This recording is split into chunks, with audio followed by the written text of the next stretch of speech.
Seja muito bem-vindo ao 2 Dedos de Teologia. Eu sou o pastor Iago Martins, você está nos escritórios do Instituto Schaefer de Teologia e Cultura, e hoje mais um Pergunte de Pastor, o programa de respostas rápidas para perguntas curtas, hoje, nos comentários de vocês aqui do canal. A gente já pegou perguntas de muitos lugares, Instagram, tal, membros, mas eu tô querendo muito fazer mais vídeos respondendo vocês. Então, deixe seus comentários, que minha ideia é conseguir respondê-los o máximo que eu puder. Lembrando, temos vídeos aqui toda segunda, quarta e sexta-feira, sempre às 10 horas da manhã. Então, se você nos assiste, faça a si mesmo a gentileza de se inscrever aqui no canal para você ficar sabendo sempre que houver vídeo novo. Eu acho que o meu óculos tá muito sujo. Eu acho que o meu óculos tá sempre sujo, Gabriel Tuller. Mas eu acho que hoje é o dia, viu? Hoje é o dia que o meu óculos tá mais sujo de toda a história desse canal, certo? Eu só percebi porque, né, tá refletindo. Olha como tá sujo esse óculos. Bom, vamos para as perguntas de vocês. Tem uma aqui muito boa, tá? Muito boa. Nível de especulação absoluta. Por que o diabo tentou impedir a morte de Cristo através de Pedro e depois usou Judas para traí-lo? Achei isso aqui, ó, excelente. Porque essa pergunta mostra que muitas vezes a gente presume demais acerca do diabo. O diabo queria impedir que Jesus fosse para a cruz. Isso é a tentação do diabo no deserto. O diabo mandou Jesus para a cruz. Isso é o que o diabo faz quando ele entra, né, em Judas ali nos evangelhos. Isso é muito interessante, né? No relato de Jesus no deserto, a gente tem um Satanás que quer impedir a cruz, e a partir do momento em que Satanás toma posse de Judas, Judas é o instrumento para levar Jesus para a cruz. Satanás é bipolar? Que diabo é isso? Satanás tem dois planos diferentes? E a mais isso, na verdade, é que a gente muitas vezes acredita que Satanás, ele tá por dentro de todos os planos de Deus, e que Satanás sabe exatamente todos os rumos da história, como tudo vai acontecer em seus detalhes. A gente dá mérito demais pro capeta, certo? Enquanto Satanás não sabe exatamente todos os entremeios do que Deus está planejando para a história do universo, assim como nós também não sabemos muitas dessas coisas. Nós entendemos por Mateus 16 que é só a partir do momento que Jesus sai da Galileia para Cesareia de Filipe que ele começa a explicar sobre a sua morte. Os discípulos não entendiam que Jesus ia morrer e talvez Satanás não soubesse que havia uma morte de Jesus. Talvez Satanás também acreditasse que o reino ia se instaurar naquele momento de forma física. E aí o que é que Satanás oferece no deserto? Oferece que todos os reinos da terra fossem de Cristo, se Cristo prostrado adorasse. Será que Satanás ainda não entendia plenamente que Jesus era Deus, de fato? Será que Satanás não entendia como é que se manifestava o mistério da encarnação? Ou, sabe, o que é que Satanás não sabia? Nós não sabemos o que é que Satanás não sabia. O que nós sabemos é que Satanás não sabe de todas as coisas. Satanás não é onisciente.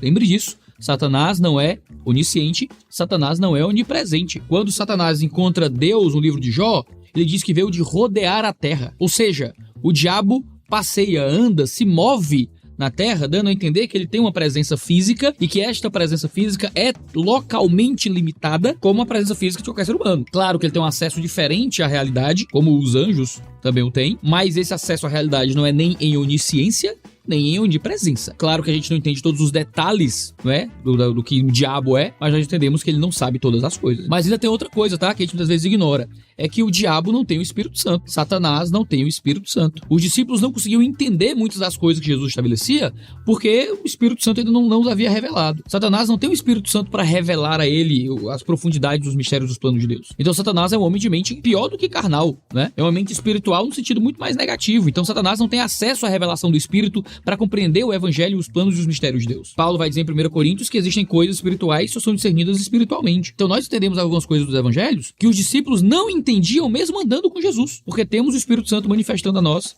a realidade de algumas coisas que ainda não era hora de ser revelada sequer aos discípulos, quanto mais ao diabo. Existe uma revelação do Espírito que leva à compreensão de algumas coisas que o diabo não tem. Pergunta muito legal, viu? Deus poderia ter criado um mundo? Mas vamos perguntar sobre o diabo. Parece que o pessoal tá animado aí nas diabices. Você me perdoe? Eu abri aqui minha marmita de lanche, eu trouxe meu lanche de casa. Eu sou marombeiro, você sabe, né? E marombeiro, ele vive andando com marmita e coisa assim. Vou provar aqui a minha marmita. São 10 horas da manhã. Vou fazer minha segunda refeição.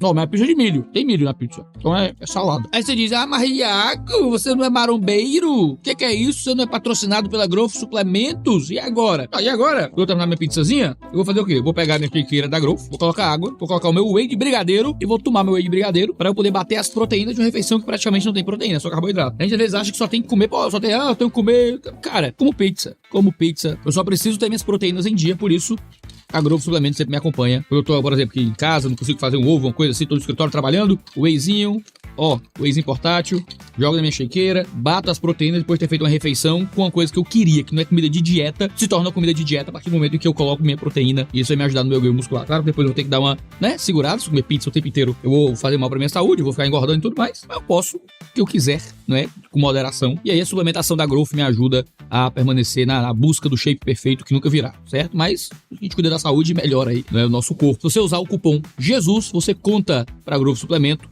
que os crentes fitness estão aí engajados em melhorar o corpo para a glória de Jesus Cristo. Vai lá no site da Growth e compra seu whey protein, sua suplementação para melhorar aí sua saúde. Tome whey. Deus poderia ter criado um mundo sem que existisse um opositor, Satanás, sendo ele onisciente? Se assim, ter criado uma realidade com um opositor não teria criado o mal de forma desnecessária? Deixa eu lhe dizer, se vaca voasse, chovia leite. Certo? A gente não pode viver a vida, mas não é, será que Deus, e se Deus tivesse feito assim, Deus tivesse feito assado? Deus fez aquilo que a sua mente soberana, aquilo que a sua compreensão soberana das coisas, aquilo que seu propósito eterno de buscar a maximização de sua glória, entendeu que era o melhor para a história do mundo. Nessa criação soberana de Deus, ele entendeu que a existência de Satanás contribuiria para o seu propósito perfeito. Deus poderia, se quisesse ter criado o mundo sem Satanás, ele poderia ter criado o mundo do jeito que ele quisesse. Tanto que ele o fez. E fez um mundo cujo propósito é a maximização da sua glória. Essa maximização da glória se manifesta existindo um diabo. Iago, mas como? Por quê? Me explica aí os detalhes disso. Mas por que que o diabo maximiza a glória de Deus? Aí, querido, a gente também tem que aprender a calar a boca, certo? Eu tenho um vídeo aqui no canal chamado Uma Teologia do Mistério, que basicamente é quando Deus me manda calar a boca. A gente não sabe todas as coisas, a gente não compreende todas as coisas, a gente não tem os detalhes de todas as coisas. Deus não intentou se justificar para nós. Deus não intentou se justificar para nós. Ó, gente, eu criei o diabo, mas deixa eu explicar porque eu criei o diabo, pra você não ficar chateado comigo. Ô, gente, eu fiz um mundo em que existe pecado, dor e sofrimento, mas deixa eu falar aqui, parado aqui, pra vocês não ficarem tristinhos, eu vou explicar como é que isso, de alguma forma, maximizará a minha glória no sentido último. Fé é confiar que Deus é bom e que mesmo num mundo onde nós não compreendemos os motivos de todas as coisas, entendemos que Deus está por trás de todas as coisas, continua sendo bom e amável conosco, nos trazendo em Cristo Jesus um caminho de misericórdia. Então para de achar que ser crente é conseguir desvendar os motivos de Deus. Ora, o motivo de Deus é a maximização da sua glória. Mas como esse ato vai maximizar a glória de Deus na eternidade? Nós somos crianças, sentadas aos pés de um tapeceiro, olhando a obra pelo avesso.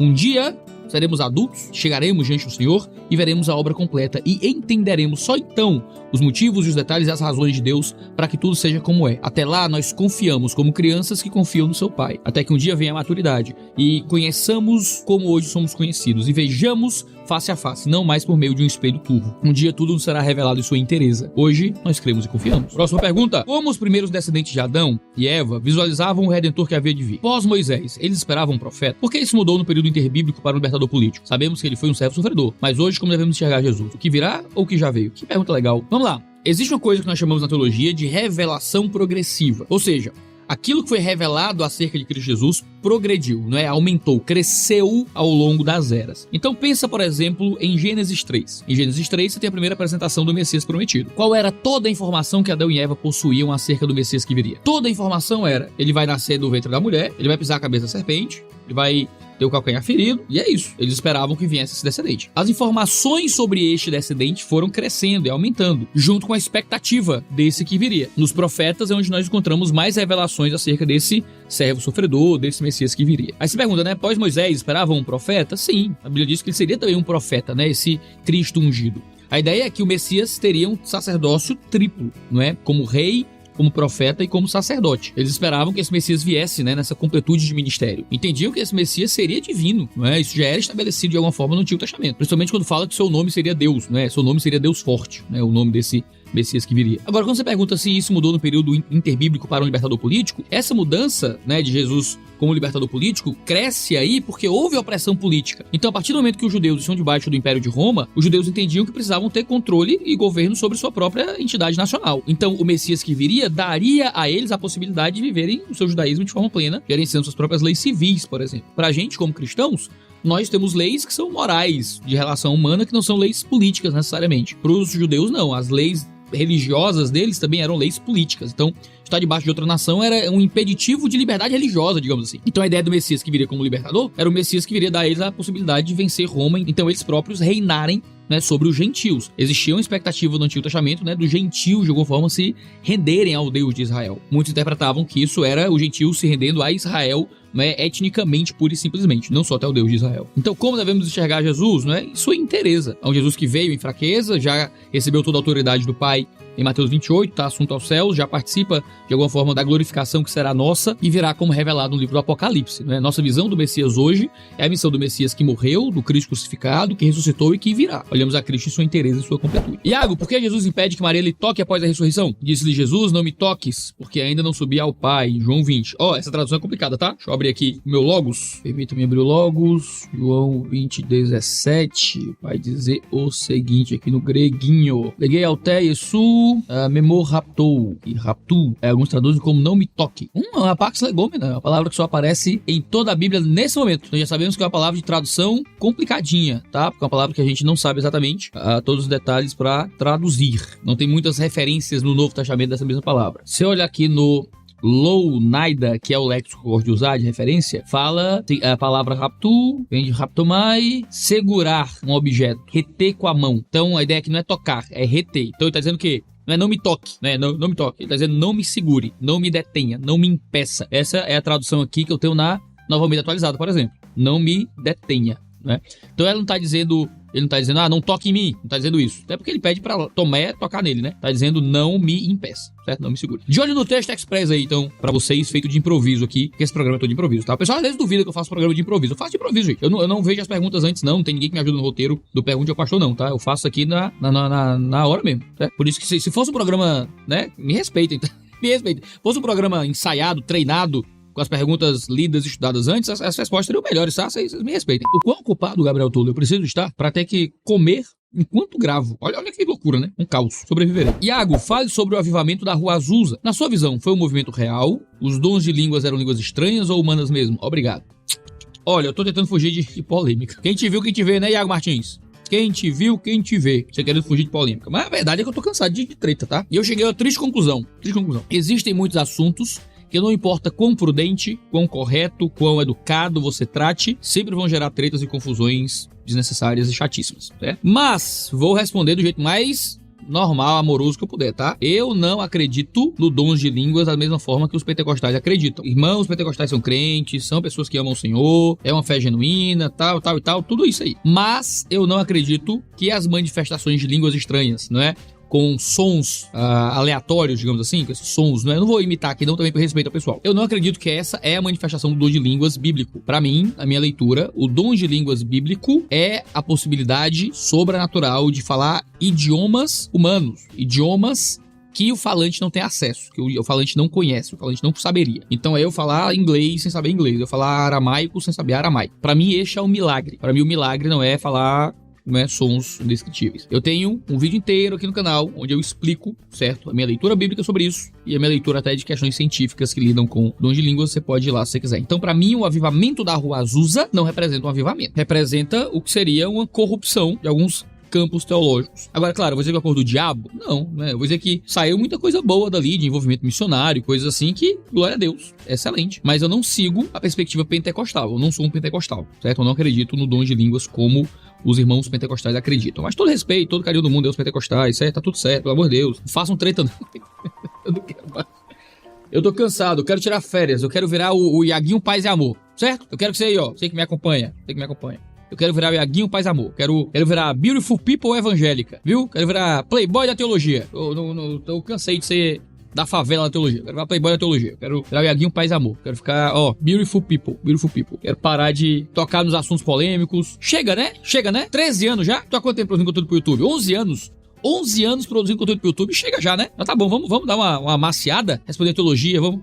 Assim, não é que eu tô arregando, eu estou arregando. Mas o fato é, chega uma hora que você enjoa, tá ligado? Da confusão, do bacafuá. Claro, procurei muita confusão, procurei muito bacafuá, através de tocar em muitos assuntos polêmicos, através de criticar muita gente, né, amada. Não me arrependo absolutamente nenhuma das tretas que entrei. Mas olha, hoje em dia estou calculando muito mais as tretas para entrar. Certo? Preciso de folga na confusão. Então, não me bota em confusão não, gente, com o pentecostal não, pelo amor de Deus. Qualquer coisa que você fala, pronto, os caras ficam indignados também, com raiva, começam a te matar, te xingar. Então, assim, eu amo os pentecostais, vocês moram no fundo do meu coração. certo? Do fundo do meu coração. Eu só não sigo a perspectiva. É nóis. Quando estivermos no paraíso, lembraremos só das coisas boas que aconteceram conosco na Terra? Senão, como vai ser? Acho que não, tá? Acho que nós vamos louvar a Deus por tudo e nós vamos interpretar a existência em sua completude. Seremos transformados. E a partir do momento que seremos transformados, nós iremos entender, né, todo o mal e sofrimento que vivemos na vida de uma forma diferente. Vamos enxergar o mundo em sua grandeza, em sua inteireza, em sua completude. E vamos enxergar e entender e compreender o mal que sofremos e as dores que passamos de forma totalmente diferente. Senão, como é que Jesus ia limpar do nosso olho toda lágrima, não é? Lembraremos do mal, mas nós não sentiremos a dor do mal e compreenderemos o mal de uma forma que aquilo não vai nos afetar, pelo contrário, vai nos fazer glorificar a Deus de forma especial. Agora, no último vídeo, eu acho que foi no último Pergunta ao Pastor, teve muita gente que deixou um comentário, eu não tô achando nenhum agora aqui, mas eu os li, mas tem uma pergunta aqui que ilustra esses vários comentários. Eu falei, não é, sobre calvinismo, né, como é que os homens são condenados, Deus predestina para a condenação e tal, eu falei sobre Deus, e eu falei sobre os homens irem pro inferno porque querem, escolheram o caminho do inferno. E muita gente comentou dizendo, isso é arminianismo, isso não é calvinismo, isso não é calvinismo, o Iago não é calvinista então, é arminiano e tal. Eita, gente, dizer isso é um atestado de não conhecer calvinismo, tá? Não conhecer calvinismo. Até mesmo quem acredita em dupla predestinação, né, em predestinação para a salvação e para a condenação, não crê que a predestinação para a condenação e para a salvação é igual. A predestinação para a salvação é uma predestinação ativa. Deus